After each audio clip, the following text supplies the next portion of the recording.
What's up? It's Matt Plapp. It's another episode of MPTV, but this time we're on the road. We're in the Mercedes Sprinter van. We are in Kiowa Island, South Carolina. We're down here for the South Carolina Restaurant and Lodging Association Conference, sponsored by Cisco, and I have a chance to catch up with somebody I've been wanting to catch up with a while. Darren, what's going on? How are you, Matt? Good to have you. Good to see you. I'm doing amazing. David Scott Peters has been telling me about you. I've been following your journey, your company for many years. Okay. I guess starting off, tell everybody who you are and about your business. Sure. Darren Denington, Service with Style. Founded the company 1998 and just found a need to understand what the guest was thinking about the restaurant business. And I started it by having friends of mine come into my restaurant and really love the feedback. And we turned it into a national secret shopping company working with restaurants from Vancouver, BC, all the way to St. Lucia down in the Caribbean. Wow. Yep. So what was your restaurant you had at the time?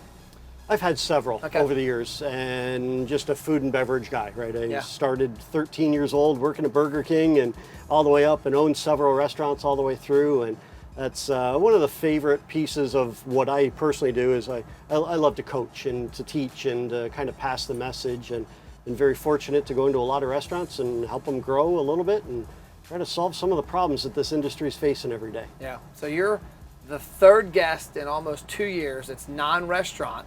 So I don't typically do many non-restaurant owners because the concept of MPTV is conversations with operators, owners about what's happening in the four walls. But to me, why you're important and when I knew you were going to be out here, I'm like, I've got to wrangle this guy into the van and interview him, because I think a lot of people, the perception they have of their business versus what's out on the street, a lot of times is dramatically different.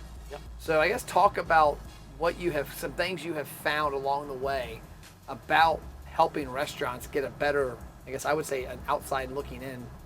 Well, that's exactly what we provide. It's the guest perspective. And when you and I go out for lunch, if we're on a business meeting and we're focused on the meeting, then we're not really paying attention of what's taking place.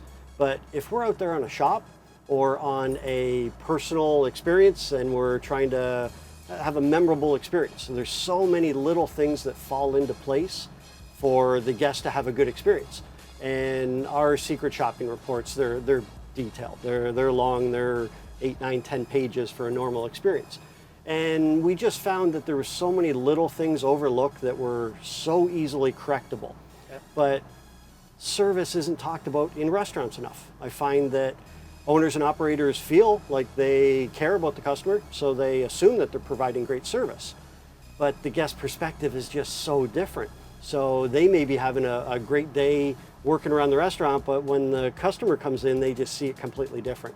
So we've really tried to provide that perspective of the guest. And my favorite piece is when a management team takes a secret shopping report during a manager meeting, drops it in the middle of the table and says, we only scored 78%, how are we going to get better? And they go through the report, and there's so many actionable steps to get better and better and better. So you take the shopping reports, you train your staff, and you pass on a consistent message to the team about what experience you want the guest to have. And what I think happens a lot is how you started the company is that if I were to own a restaurant and go to 10 of my friends and, hey, come to my restaurant, give me your honest opinion. They're probably going to sugarcoat it too much. They're also not going to know what necessarily to look for. And I think a lot of operators do that their feedback on their business is different than what they probably would get from a pro. I saw this firsthand with David Scott Peters. I have a gym I'm a partner in back home. And he came when he was in town for my event. He came to the gym and he worked out. And there's things that I've kind of given up on bringing up because I have partners involved in it that he noticed right away. Right. And I said, so what's your first impact? He's like, boom, he's listing things off that I pointed out to the partners in the gym, and they're like, I never noticed that. I didn't think about that. Right. So talk about that extra set of eyeballs and like what that brings to the table. Well, I find that, take a regular restaurant manager. Think about how many things they do every single day. Yeah. And think about how many of those are actually impactful to the guest, right? They're back organizing shelves and putting away boxes and working on inventory and running the business behind the scenes, and they leave it for the staff to pick up the ball to take really good care of the customer. And there's not enough communication to the staff about exactly what the expectations are and how to do that. We just assume that because you worked at Applebee's for 10 years, you must be a phenomenal server. And maybe you are, but now you need to learn our way. And shopping reports open your eyes. They really, truly do. And what we find, we score every report, right? The second that you get the email, open it up, 92%. And what we found is that that score really relates to what the customers do next, right? Their actionable step. And what we found is a 90% and above, right? That means for us, that's a great report. That's a phenomenal score. And if you get one score like that, okay, great. It's a good restaurant, I like it. The key is to share that type of experience with me 3 times in a row. So now I trust you. You give me a 90% above type of experience 3 times, now I'm going to increase the frequency. So let's say I was dining with you once a month, right? Nice and regular, good restaurant, I'm back every month. 90% and above, I'm instantly going to double that. You're going to see me twice a month, and if you're really good, now I might tell 1 or 2 friends. And those scores go all the way down, right? If it's the 75 to 89%, you met my expectations. Everything's fine. I got my burger, I was out on time, and I'll see you next month and the month after. But you're not building the business that way. That 90% above is how you build the business. Okay. And the one key factor, anything below 90%, you haven't done anything special with the people. 90% and above shows me you were smiling, you cared, it was hospitality. And the lower scores, why we leave restaurants, is the interaction with the employee. So if I get an attitude of indifference or something off a little bit, that's the main reason why we leave restaurants, is because of the people. So you got to understand your service and focus on it. And so what I hear there is that, let's say 75 to 90 is where a lot of people probably live, that it's not terrible, it's not awesome. Correct. But a big difference from below 75 is bad experience, attitude, not following what they should. Above 90 is everything's good, but also that person's like, Matt, you're back. You want the regular. And like when Bob Jacoby, who was actually the first ever guest on MPTV, he was the general manager at the time of a place called Quaker Steak in Louisville, in Florence, Kentucky. He's with City Barbecue now, I think in Louisville. But every time I've ever been to the restaurant, Bob walks up and he's like, to my son, Cole, what's up, brother, man? How's football going? It's a different. That's one of the reasons we go back. Right. And so I find that's a key element too. The one thing that to me in the restaurant world that has disappeared, and I also want to tell you an example of how that kind of ties in with online, with social, because that's my background. But what's disappeared a lot to me is the table touch. It's the table touch. Now I did a video 2 days ago on stop asking this, how are you doing? Like, you don't actually care how they're doing. They don't care how you're doing. But if you can ask a specific question, was your steak awesome today? Yep. Like I think Davis Scott Peters asked the guy, walked up to me and him having dinner one time and said, was everything okay today? And he left and he's like, is okay good? Is that what you're striving for? Yeah, is that your goal? Exactly. Is average good? Right. So what are some of the things outside, like with regards to the table touch, that your surveys tell you that can help take things to the next level? So for starters, the average score that we see right now out of hundreds of thousands of reports is just over 82%. Hundreds of thousands. Correct. So you're We've just been doing it a not long guessing. time. Correct. So I love the numbers. This is data. Absolutely. Okay. So the 82% is the average restaurant sit-down score. And to get to a 90 is simple. It really is. There's just some small little tiny things. And the biggest one is that connection. You connect with somebody and you make them smile, that score goes right up because now I trust you. Yep. When it comes to a manager, I find that they're there to solve the problems before they take place. And table touches, table visits, right? You got your chain restaurants. It's your table touches. Hey folks, how is everything? Hey folks, how? And you just touch the tables. A table visit to me is much more about getting to know you. Hey, how's the kids? It's been a long time. Yeah. Great to see you. The chain restaurants brought in the table touches because they were trying to solve the problems before they got out the door, right? Hey folks, how is everything? To avoid I may a bad say review. that, but all I'm thinking is there a problem here I can solve before? So like that. when I get into, when I'm operating a shift and I get into a little bit overwhelmed, things aren't going quite well, I'm down a staff or two, I go into table touch mode. I'm just searching for potential problems I can solve before they get out the door. When things are going beautiful and shift is really great, then I'm connecting with the customer. So I'm visiting a table and I spend 1, 2, 3 minutes there trying to connect with the guest. So I'm looking for problems or I'm trying to connect with the guest. Interesting. And it's sad sometimes that maybe we're looking for the problems to fix, that maybe if people were doing their jobs better, managing, doing probably what's a lot of on that checklist, those problems wouldn't manifest. Right. Okay, break time. Restaurant owners, you're watching MPTV, so you're obviously interested in increasing your sales and profits. But what if I told you you could eliminate the hope and pray out of your marketing? You could spend money and actually see results. You know, most marketing starts with attention, like a billboard. The problem is that attention leads nowhere. That's why we created the ROI Engine Restaurant Program. We take attention and gain huge engagement, whether it's in-store or online. We help you build a database with deep customer information that's comprised of email, cell phone, and birthday. And then we drive them into the restaurant with trackable results. Yes, results you can actually see. If you're interested and want to have a conversation, check out restaurantmarketingthatworks.com. Worst case scenario, you get a lot of great ideas. Now back to the show. A story I think you'll enjoy. I've told this a couple times on the podcast. I told it this morning in one of my sessions.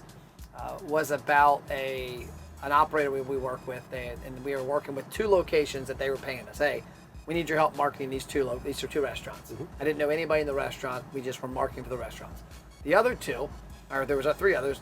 Two of them I knew really well, and I knew exactly how the operators. They were inside their 4 walls, table touch, table visits, conversations, everything. I got to change my verbiage, table visit, from table touch, because I like that. The middle one was pretty decent at in-store, but she was just a pretty negative person. And so after about 2 months, I went back to the owner of the brand. I said, hey, I want to show you something. And I showed him a bunch of stats. Reach, all 5 had spent $1,000 in 2 months, $500 a month.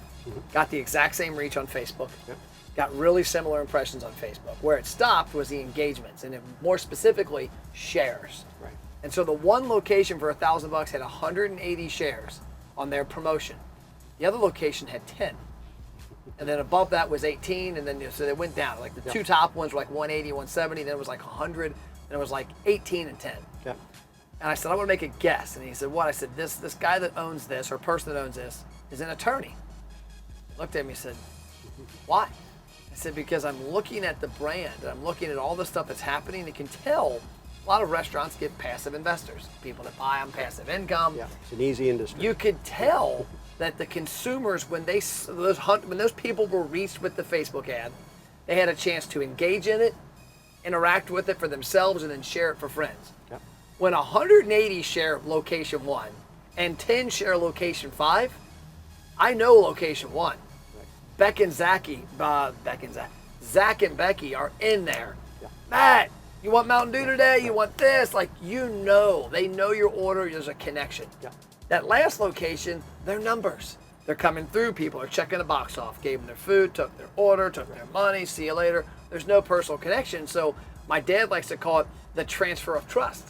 That, like you said, when you have an above 90 experience, you go back and say, wow, man, I had a great experience. Now you go on Facebook. 20 years ago when you guys started doing this, not today yet, they didn't have Facebook back then. They didn't go on. Now they go on Facebook. Had a great experience. They check in. They put a selfie. And when they see a promotion, they share it. And they say, hey, this is my favorite pizza joint. When you suck and you don't do that stuff, you lose it. Absolutely. Well, I find that the managers are overwhelmed, right? It's a tough business. There's so many moving parts, and obviously incredibly challenged right now with labor. But I find that there's so many small, simple things that the managers can do to set up for good service that they're just simply overlooking. So I think that there's a lot of management systems from good, strong leadership and good, strong manager meetings and basic delegation, that I want the managers to take the knucklehead stuff off their plate, right? Get the staff to set up the restaurant properly and have enough silverware rolled and the salt and pepper shakers clean and full. Take those things off the managers so that, number one, they can be working at a much higher level, growing the business, marketing, financials, and secondly, that the staff understands that the little things is how we set up for good service. when you get busy for a rush and you don't have the side plates and you don't have enough silverware. Those are the little things that takes away from my experience. And that's what takes it from a 92 down to an 82. And nothing was terrible, but I just didn't feel the love. So the management has to get the staff engaged, set for success, and focus on service. And I see big projects in restaurants, right? Let's say a training program or a new menu or a new POS. Those are time consuming, right? You want to put a good inventory system in and recipe costing cards? Well, you got 40 hours of work to get a menu costed out properly. And it takes time and everybody involved.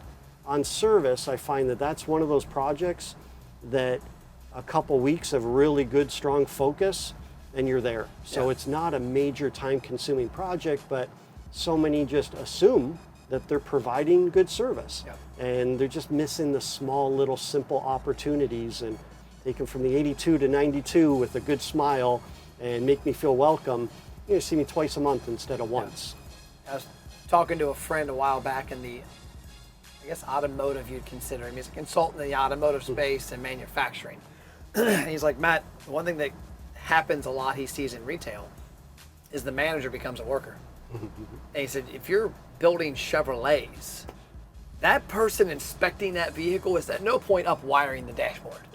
If they were up wiring the dashboard and all of a sudden they forget the brakes, and he's like, that's one of the problems he sees, because he doesn't work in retail, but he's fascinated by it. He's like, I'm a systems guy and I'm a manufacturing line guy. And if you can take that exact, I think Six Sigma is what Toyota and all those guys call it, or there's some things there above my pay grade. But he's like, if you take a lot of that and put that into the retail space where all of a sudden there's somebody actually managing and not doing, then you avoid a lot of things, and they're able to, number one, I think, support the staff, support morale, have a better staff, but then also make sure the process comes together.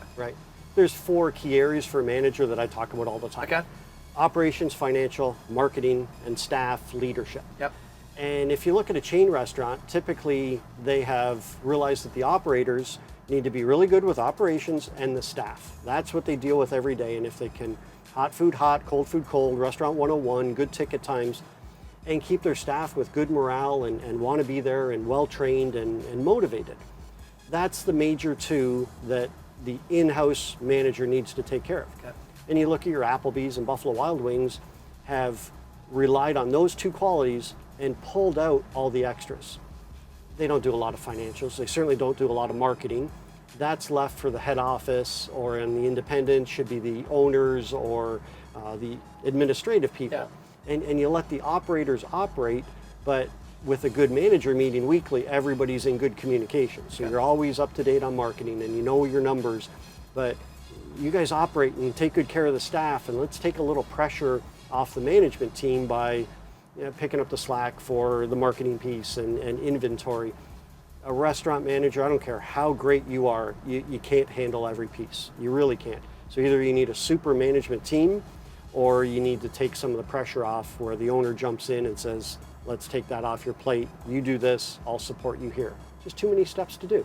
And the things that get pushed aside are the good things. The training program, the costing cards, the service program, those, because they're running to chase their tail faster and faster every day. So we've got to take the pressure off the management, got to build a good, strong management team. The foundation for me, right? It's leadership, systems, and staff. If you got the right leaders that work together as a great management team and respect each other and communicate well, they sit down and say, what systems do we need to run the restaurant? There's not 50 of them, but let's pick 15 or 20 systems that can really help us, and then get the staff to buy into the system and respect the leaders. That foundation, leadership, systems, and staff, then says we've got the base.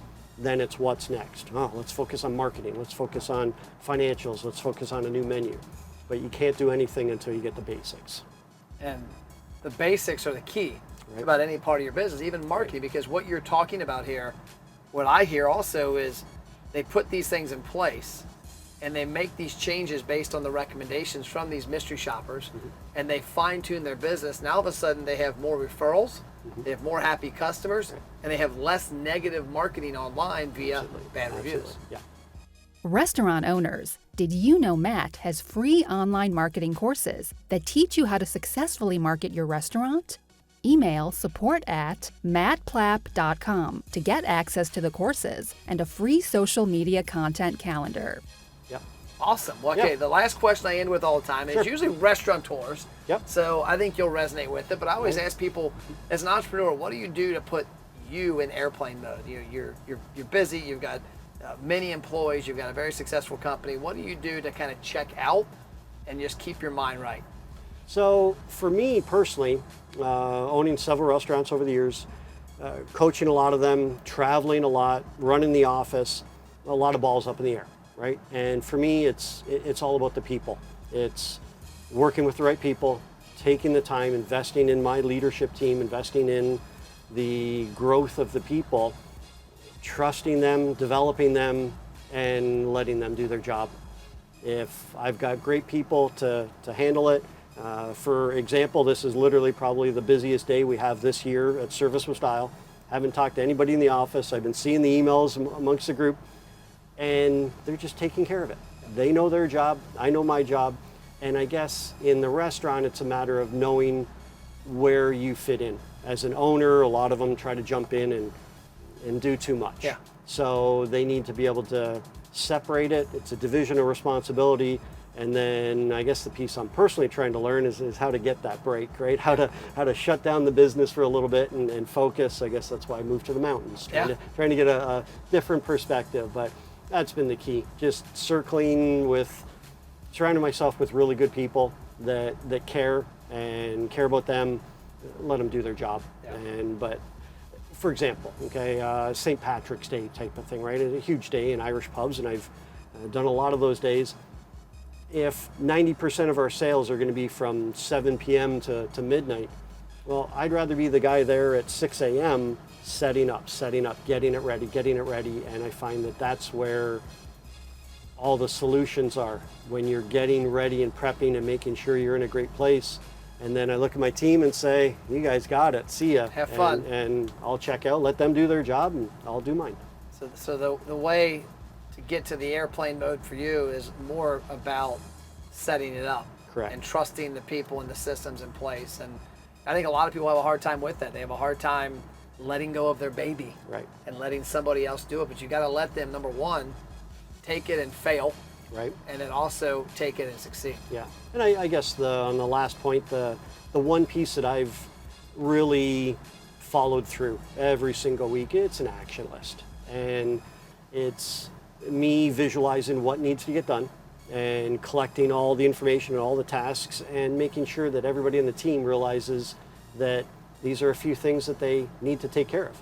And in a restaurant, if the GM's taking care of the action list and just assigning 3, 4, 5 simple tasks to every manager or maybe a couple employees, if you got 5 managers on your team and they're doing 4 or 5 extra little things, you do that for 5 or 6 weeks and you start to feel a little caught up. Oh, yeah. And when you feel caught up, now you can start to work on the bigger projects. So for me, it's been an action list. I spend probably an hour and a half every single Sunday morning filling out my action list for the week. And it works. Doesn't all get done, but at least they understand where we're trying to go. I call it tweak of the week. That in my business, on what my work with the company, if I can make 1 tweak a week, 52 tweaks a year. Yeah. If 25 to 30 of those are pretty good, Right. holy crap. Exactly. Look where we're at in a year, Exactly. 2, 3 years. Yeah. Well, cool. Yeah. I Awesome. appreciate your Okay. time. Thanks for having me. And I appreciate Good you to see having out here. Yeah. Table visits, not table touches. Make those table touches much more important. That's the key to getting out of the 70s, out of the 80s, and into the 90s and getting more repeat business. We'll see you next episode.